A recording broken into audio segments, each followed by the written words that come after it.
ওড়িশায় ভূমি রাজস্ব বিভাগের আধিকারিকের বাড়িতে মিলল প্রচুর টাকা। ওড়িশার আধিকারিকের বাড়িতে নোটের পাহাড়, উদ্ধার হয়েছে ৭৫ লক্ষ টাকা নগদ। ভুবনেশ্বর, কটক, খুর্দায় আধিকারিকের বাড়ি এবং ফ্ল্যাটে অভিযান চলে। আয় বহির্ভূত লক্ষ লক্ষ টাকা, প্রচুর সম্পত্তি, ১০০ গ্রাম সোনার গয়না বাজেয়াপ্ত হয়েছে। এই যে ছবি দেখছেন, ওড়িশায় ভূমি রাজস্ব বিভাগের আধিকারিকের বাড়িতে অভিযান চালিয়ে এই বিপুল পরিমাণ টাকা পাওয়া যায়। টাকা পাওয়ার পরিমাণ ৭৫ লক্ষ টাকা। এর পাশাপাশি আয়ের বহির্ভূত প্রচুর সম্পত্তি, ১০০ গ্রাম সোনার গয়নাও বাজেয়াপ্ত হয়েছে। এসআইআর এর শুনানি পর্বের আজ চতুর্থ দিন। এরই মাঝে কখনো কোলে করে, আবার কখনো বয়স্কদের হাত ধরে শুনানি কেন্দ্রে নিয়ে আসতে হচ্ছিল ভোটারদের। সংবাদ মাধ্যমের ক্যামেরায় সেই ছবি ধরাও পড়েছিল। এবার বর্ধমানে শুনানি কেন্দ্রের বাইরে হুইল চেয়ারের ব্যবস্থা করল কমিশন। পাশাপাশি শুনানিতে ডাক পাওয়া অসুস্থ ভোটার কিংবা শারীরিক সমস্যা আছে এমন ভোটার শুনানি কেন্দ্রে এলে তাদের কাছে এসে নথিপত্র যাচাই এবং শুনানি প্রক্রিয়া সম্পন্ন করার নির্দেশ দিয়েছে কমিশন। বারে বারে সংবাদ মাধ্যমের ক্যামেরাতে ধরা পড়ছিল অসুস্থ বা বৃদ্ধ ভোটারদের কখনো সহযোগীর হাত ধরে যেতে হচ্ছে অথবা কোলে করে যেতে হচ্ছে। এবারে কমিশনের পক্ষ থেকে ব্যবস্থা করা হলো হুইল চেয়ারের। যে সমস্ত কেন্দ্রে হুইল চেয়ার নিয়ে যাওয়ার মতো ব্যবস্থা আছে সেই সমস্ত কেন্দ্রে এই অসুস্থ ভোটাররা শুনানির জন্য এই হুইল চেয়ারে করেই যেতে পারবেন। আমি আসতে পারছিলাম, আমাকে বলে আসতে হবে, না এলে তোমাদের ভোট থেকে নাম বাদ চলে যাবে, ভোট থেকে নাম বাতিল হয়ে যাবে। তো এরকম করলে হয়? মানুষের অসুবিধা দেখতে হয়, কষ্ট। আমার পা ভাঙা, আমি বসতে পারছি না, খুব কষ্ট হচ্ছে। এখন আমি বসতে পারছি না, মনে হচ্ছে আমি নিচে শুয়ে থাকলে ভালো হতো, একটু আরাম হতো। মাসি হয়, তার খুবই অবস্থা খারাপ, হাড় ভেঙে গেছে, উনি আসতে পারছিলেন না। ইও সাহেবরা যাচ্ছেন, তাদের নির্দেশ দেওয়া উচিত বিএলওদের যে গিয়ে বাড়ি গিয়ে কি যদি নোটিশের হ্যাঁ ওর অসুবিধা আছে, বিএলওরা ওখানে কাজটা মেটাতে পারতেন। কিন্তু তার সত্ত্বেও বিএলওদের নির্দেশ না দিয়ে কিন্তু আমাদের এত কষ্ট করে আসতে হচ্ছে, সে কান্নাকাটি করতে, খুবই অসুস্থ।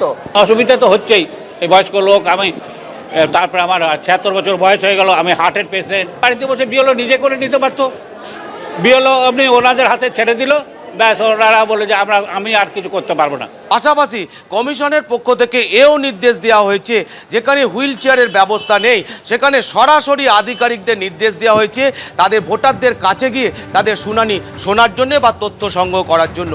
ক্যামেরায় দেবব্রতর সাথে কমল কৃষ্ণ দে, এবিপি আনন্দ, পূর্ব বর্ধমান। একদিকে যেরকম জেলা শাসকদের সঙ্গে শুনানি নিয়ে বৈঠক করেন জ্ঞানেশ ভারতী, সেরকমই রাজ্যের বহুতলগুলিতে ভোট কেন্দ্র গড়ে তোলার বিষয়েও সিইওর সঙ্গে বৈঠক করেন জ্ঞানেশ ভারতী।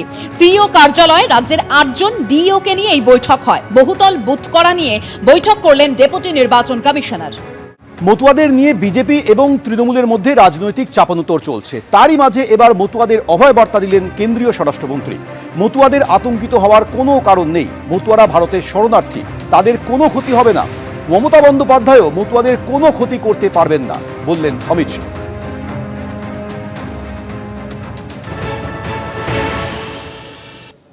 मतुआओं को डरने की कोई जरूरत नहीं है। ये भारतीय जनता पार्टी का वादा है। जो शरणार्थी बंगाल में आए हैं वो भारत के नागरिक है, इनका कोई नुकसान नहीं कर सकता, ममता बनर्जी भी नहीं कर सकती। অমিত শাহ কি এই কথাটা একবারও বলেছেন মতুয়ারা 2026-এ ভোট দিতে পারবেন? অমিত শাহ কি এই কথাটা একবারও মুখ ফুটে বলেছেন যে এই যে এসআইআর হচ্ছে তাতে মতুয়াদের নামও উঠবে? আশা উনি আবার বাংলার মাটিতেও দিতে যাচ্ছেন। অলরেডি মতুয়ারা দেখে নিয়েছে তাদের নাম এসআইআর তালিকায় উঠবে বলার পরও ড্রাফট লিস্টে কত হাজার হাজার মতুয়ার নাম, লক্ষ লক্ষ মতুয়ার নাম বাদ গেছে। যে মতুয়াদের কোনো ক্ষতি হবে না শান্তনু ঠাকুর বলছিলেন, আজকে শান্তনু ঠাকুররা বলতে বাধ্য হচ্ছেন যে 50 লাখের জন্য 2 লক্ষ মতুয়াকে কম্প্রোমাইজ করতে হবে। এই মতুয়া, এই রাজবংশী, বাংলার মানুষ, হিন্দু মুসলমান নির্বিশেষে প্রত্যেককে সাবধান প্রথম থেকে যিনি করে আসছিলেন এনআরসি বা এসআইআর যাই বলুন না কেন সেটা নিয়ে, তার নাম মমতা বন্দ্যোপাধ্যায়। আর আজকে আপনারা প্রত্যেকে মিলিয়ে দেখুন, কেউ আমাদের সমর্থক হতে পারেন, কেউ আমাদের সমর্থক না হতে পারেন, কিন্তু মমতা বন্দ্যোপাধ্যায় প্রথম দিন যে কথাটা বলেছিলেন আজকে সেই প্রত্যেকটা কথা সত্যি প্রমাণিত হচ্ছে। ফলে অমিত শাহর এই প্রেস কনফারেন্সের কোনো ভ্যালু নেই। বাংলার মানুষ তাকে আর তার মোটা ভাই নরেন্দ্র মোদীকে বিশ্বাস করে না। আর এসআইআর এর শুনানিতে এবার ডাক পেলেন কবি জয় গোস্বামী। জয় গোস্বামীর পরিবারের তরফে দাবি করা হয়েছে যে 2রা জানুয়ারি তাকে শুনানিতে ডাকা হয়েছে। শুনানিতে ডাকা হয়েছে জয় গোস্বামীর মেয়েকেও। উনি অসুস্থ, হয়তো ওই দিন যেতে পারবেন না। হেনস্থার অভিযোগে সরব হয়েছেন জয় গোস্বামীর মেয়ে। আমি মা এবং জয়, এবং সেই সময় জয়ে 2002-এর কোনো ডকুমেন্টেশন নেই বলে, এবং আমারও ছিল না, আমার তখন 18 বছর বয়স হয়নি বলে। মায়ের কাছে গতকাল ফোন আসে যে আমাকে আর জয়কে যেতে হবে হিয়ারিং এর জন্য। তো জয়ের তো এখন অপারেশন হয়েছে কয়েকদিন আগেই, এবং জয়ের কমপ্লিটলি বাড়ি থেকে বেরোনো বারণ, ফোনও ধরছে না, খুব বেশি কথা বলাও বারণ। তো জয় এত বছর এই মানে এখানে মানে জয় তারপরে 2002 পরে ভোট দিয়েছে, লাস্ট ভোটও দিয়েছে, তারপরেও জয়কে ডাকা হচ্ছে।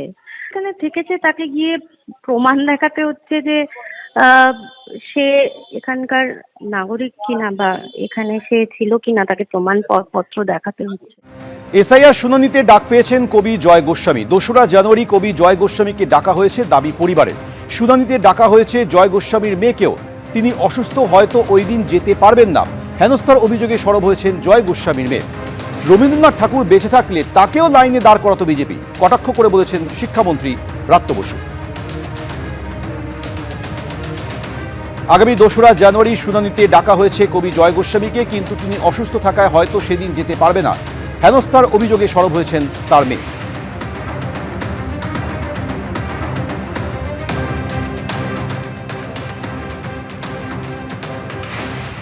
জয় গোস্বামীকে যদি এসআইআর এর হিয়ারিং এ ডাকে, আমার মনে হয় যে বেঁচে থাকলে রবীন্দ্রনাথকে ওরা এসআইআর এর লাইনে দাঁড় করাবে।